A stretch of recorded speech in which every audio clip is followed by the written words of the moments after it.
కొంచెం కూర్చోగలరా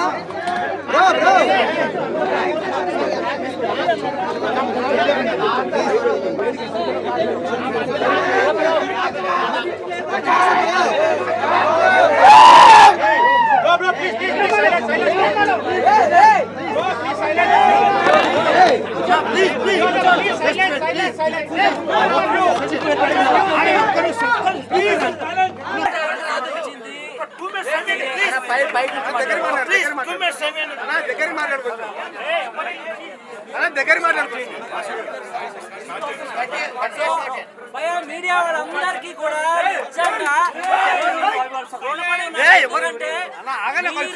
నన్ను big boss పంపించారు. ఇంకెవరు కాదు, అక్షంగా మీరే ప్రతి ఒక్కరికి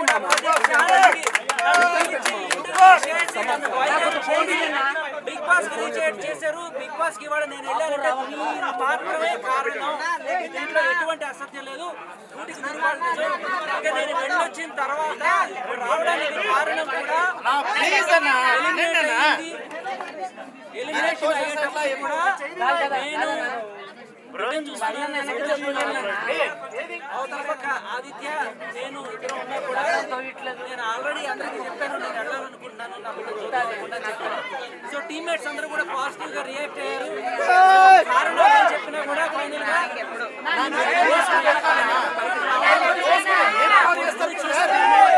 తనివి తీరా చూసుకుని ప్రాణం లేచింది. I'm very happy.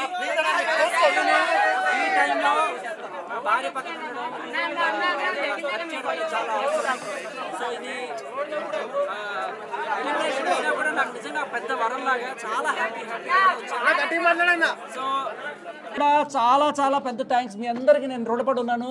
అసలు బిగ్ బాస్కి వెళ్ళక ముందు మీరందరూ కూడా నన్ను మీ ఛానల్స్కి పిలిచి ఇంటర్వ్యూలు చేసి నన్ను ఇంత వాణి చేసి మీరే నన్ను అక్కడ పంపించారు. సో ఇక్కడ మీకు కొంచెం అందరూ ఒకటేసారి రావడం వల్ల కొంచెం అటు ఇటు అవుతుంది. దయచేసి మీరు అర్థం చేసుకోండి. సో ఇకపోతే ఎలిమినేషన్ బిగ్ బాస్ చరిత్రలో ఇది హ్యాపీయెస్ట్ ఎలిమినేషన్గా మీరు గమనించాలి. ఆ కంటెస్టెంట్స్ ఎవ్వరు కూడా వెనుపోట్లు పొడి చేయడం అలాంటివన్నీ కాదు. ఈ రోజు నన్ను ఎలిమినేట్ చేసి పంపించిన కంటెస్టెంట్స్ ఎవరైతే ఉన్నారో ఫస్ట్ టైం బిగ్ బాస్లో ఇలాంటి ఒక సాంప్రదాయానికి తెరదీశారు. అంటే జనరల్గా ఇన్నాళ్ళు జనాలే ఆడియన్సే ఎలిమినేట్ చేస్తున్నారు. But for the first time కంటెస్టెంట్స్ని ఎలిమినేట్ చేసే అవకాశం వచ్చినప్పుడు కంటెస్టెంట్స్ని నేను ఆల్రెడీ ఒక రోజు ముందు నుంచే నేను ప్రిపేర్ చేశాను. నేను వెళ్ళిపోదాం అనుకుంటున్నాను, నేను పిల్లాడిని చూద్దాం అనుకుంటున్నాను, నాకు కొంచెం మేర దమ్ గుట్రా ఇదర్, నేను ఖచ్చితంగా పోదాం అనుకుంటున్నాను. దానికి ఇంకొక కారణం కూడా ఏంటంటే నాకు అక్కడ ఫుడ్ చాలా ప్రాబ్లం అయింది. ఒకే ఒక వెజిటేరియన్ మొత్తం నేను అక్కడ అందరూ కూడా ఎగ్ లేకపోతే చికెన్ మటన్ ఇవన్నీ తీసి సరిపెట్టుకుంటున్నారు. కానీ నాకు చాలా ప్రాబ్లం అయిపోయి ఎంత ప్రాబ్లం అయిందంటే వాళ్ళు ఆఖరికి ఆ ప్రోటీన్ పౌడర్ కూడా తీసుకెళ్ళిపోయారు. సో ఏ సోర్స్ లేకుండా నాకు ఆల్మోస్ట్ 2-3 రోజులుగా రోజు పొద్దున్న లేవగానే చక్కెర రావడం ఇవన్నీ కూడా అవుతుండే. సో నేను 2-3 సార్లు రిక్వెస్ట్ కూడా చేశాను. అది కొంచెం ఆ ఫుడ్ ప్రాబ్లం వల్ల. ఇంకొకటి ఏంటంటే ఇంకా బిడ్డను చూసుకోవాలనే ఆత్రంలో నేనే అందరినీ అడిగి వాళ్ళు ప్రేమతో బిగ్ బాస్ చరిత్రలో ప్రేమతో చేసిన ఎలిమినేషన్ ఎవరిని కూడా నేను తప్పుపట్టట్లేదు. కంటెస్టెంట్స్ అందరూ కూడా నన్ను ప్రేమతోనే పంపించారు. అండ్ మేబీ హూ నోస్ మళ్ళీ రాసి పెట్టుంటే ఇంకోసారి వెళ్దాం అంతే. తెలీదండి.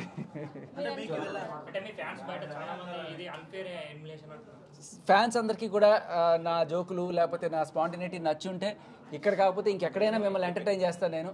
సో నన్ను అర్థం చేసుకున్నారు. అట్లీస్ట్ శేఖర్ భాష ఉన్నాడు, ఒకడు ఉన్నాడు, వాడు ఇలాంటి జోకులు వేస్తాడు, వాడి టైమింగ్ ఇలా ఉంటుంది, వాడి స్పాంటినిటీ ఇలా ఉంటుంది అని మీరు గ్రహించినప్పుడు బిగ్ బాస్లో మళ్ళీ వస్తే అవకాశం వెళ్తాను. బిగ్ బాస్ కాకపోతే మనకి బోల్డెన్ ప్లాట్ఫామ్స్ ఉన్నాయి.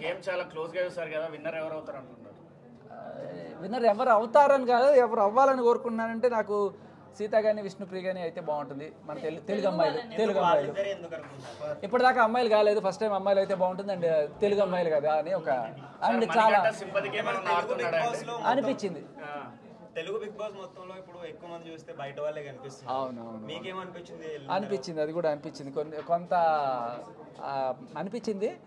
బట్ అంటే ఒకసారి వాళ్ళ ఊరు దాటి మన దగ్గరికి వచ్చి మనతో ఉంటున్నప్పుడు వాళ్ళు మన వాళ్ళుగానే పరిగణించాలి. సో ఎలిమినేట్ అవడం కూడా ఫస్ట్ బేబక్క నెక్స్ట్ మీరు ఇద్దరు తెలుగు వాళ్ళు కన్నడ వాళ్ళు ఎక్కువ అయిపోయారు అందులో ఫీల్ అవుతున్నారు ఆడియన్స్ కూడా. లేదు లేదు లేదు అస్సలు ఫీల్ అవ్వడానికి ఏమి లేదు. నేను మీ వాడినే. ఇప్పుడు మీరు గమనిస్తే నేను ఈ బిగ్ బాస్కి వెళ్ళక ముందు కూడా ఇదే రేంజ్లో నాకు ఆదరణ రోజు ఏదో ఛానల్లో కనబడుతుండేవాడిని, మాట్లాడుతుండేవాడిని. కాకపోతే అప్పుడు మీరు చూసిన శేఖర్ కంప్లీట్గా డిఫరెంట్ ఉండే.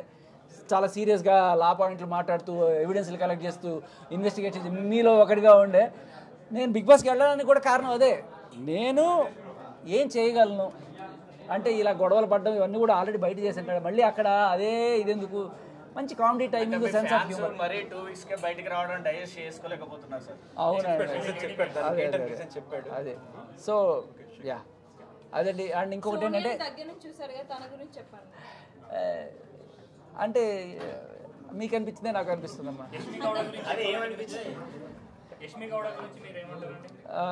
సోనియా కొంచెం టాప్ స్కేల్లో ఉంది. యష్మి కొంచెం నెక్స్ట్ ర్యాంక్లో వస్తుంది.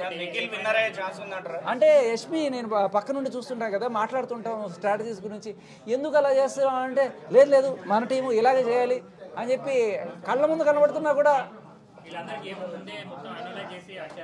వచ్చి ఉంటారేమో. అది అయితే ఉన్నాననుకో వాళ్ళకి స్ట్రాటజీస్ అని ఏవో ప్రిపేర్ చేసుకుని వచ్చారు. కానీ ఇవన్నీ కూడా ఎవరైనా సరే నామినేషన్ నుంచి తప్పించుకోగలరు, కానీ నామినేషన్లకు వచ్చిన తర్వాత జనాల నుంచి అయితే తప్పించుకోలేరు కదా. సో ఇవాళ ఫస్ట్ టైం జనాల నుంచి తప్పించుకొని కంటెస్టెంట్లే డిసైడ్ చేసేట్టు ఇచ్చారు. బట్ ప్రతిసారి అలా ఉండదు. మేబీ బిగ్ బాస్ కూడా నన్ను ఒక పరీక్ష పెట్టాడేమో అనిపిస్తుంది. ఈ సెకండ్లో ఎలిమినేషన్ కనుక ఛాన్స్ ఇస్తే శేఖర్ నిజంగానే తీసుకుంటాడా, లేకపోతే ఏదో సింపతి కోసం ఏమైనా డ్రామాలు ఆడుతున్నాడా. హౌస్ మేట్స్ దగ్గర అందరి దగ్గర చెప్పాడు కదా, మేబీ మీకు చూపించుండకపోవచ్చు ఫుటేజ్, మేబీ ఆయన చూస్తే దొరుకుతుంది. నేను చాలా మందికి ముందుగానే చెప్పాను, ఒకవేళ ఎలిమినేషన్లో ఏదన్నా కూడా ఛాన్స్ వస్తే నన్ను పంపించండి, నేను వెళ్ళి బిడ్డను చూద్దాం అనుకుంటున్నాను అన్నప్పుడు వాళ్ళు ఒక టెస్ట్ చేసి ఉంటారు, వీడు నిజం చెప్పాడా లేకపోతే వీడి ఇది చూద్దాం అని చెప్పి వాళ్ళు బిగ్ బాస్ వాళ్ళే పెట్టిన పరీక్షగా మనం ఇది కూడా అనుకోవచ్చు. సో ఆ పరీక్షలో నేను అదే మాట మీద ఉన్నాను. నేను అడిగాను జనాలందరినీ కూడా నన్ను పంపించుకున్నాను. స్టేజ్ పైన నాగార్జున గారు మీకు బాబు పుట్టారని చెప్పారు కదా, అప్పుడు లోపల మీ ఇన్నర్ ఫీలింగ్ ఎలా ఉంటుంది సార్? అండ్ ఇలా లైవ్ గా చూసినప్పుడు ఎలా? ఓ మై డాడీ నే విన్నా ఓ తీయని వార్త. నా ఫీలింగ్ ఒకటే చెప్తా, ఎవరికైనా డాక్టర్ నర్సు వచ్చి బాబు బిడ్డ పుట్టారు, నాకు కింగ్ నాగార్జున గారు చెప్పారంటే ఆనర్. సో గుర్తు పెట్టుకుంటా. టాప్ 5 చెప్పలేమా, నాకు అది చెప్పా కదా, సీత అండ్ విష్ణు అయితే బాగుంటుంది అనిపిస్తుంది. ఆదిత్య అవ్వచ్చు సార్. బిగ్ బాస్ కి వెళ్ళాక మీరేం నేర్చుకున్నారు సార్? సింపతి గేముల వల్ల, లేకపోతే ఊరికే ఎమోషన్స్ చేయడం వల్ల, లవ్ ట్రాకులు నడపడం వల్ల మీరు కొన్నాళ్ళు ఈ నామినేషన్లోకి రాకుండా తప్పించుకోవచ్చు, కానీ జనాల నుంచి అయితే తప్పించుకోలేరు. అల్టిమేట్గా మిమ్మల్ని కాపాడాల్సింది జనాలు. లాస్ట్ క్వశ్చన్, ఎవరు బాగా ఫేక్ అనిపించారు ఒక్కరి పేరు, ఎవరు బాగా జెన్యూన్ ఉన్నారు ఒక్కరి పేరు? Sonia fake, genuine Nabeel. Okay thank you. వెళ్ళొచ్చేమో అంటే స్ట్రాంగ్ అన్నారు, కానీ తర్వాత 2-3 రోజులు బాగా మణికంటకి 3 స్వింగులు ఉంటే నిఖిల్కి 7 స్వింగులు ఉన్నాయి. సో మొత్తం కలిపి 10 స్వింగులు కలిపి